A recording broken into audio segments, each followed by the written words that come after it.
Hey, this is Tariq. Today I am talking about Microsoft Excel, which is most popular spreadsheet software in the world.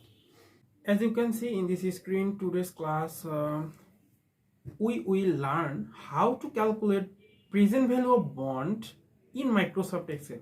That is a very easy way to calculate present value of bond in Microsoft Excel.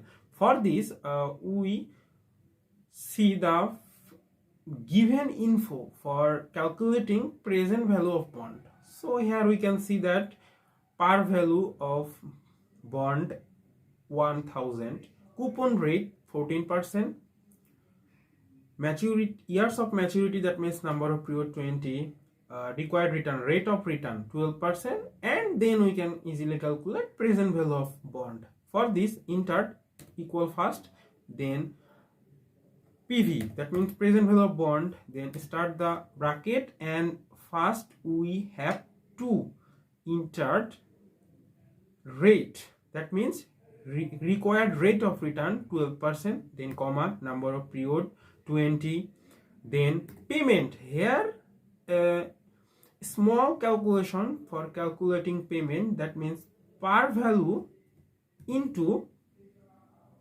coupon rate, then future value is already here 1000, then insert type 0 because it end of the period, then close the bracket and insert. Here we can easily calculate present value. Then our present value of bond is 1149.39. So that's all for today's. See you the next tutorial. Thank you.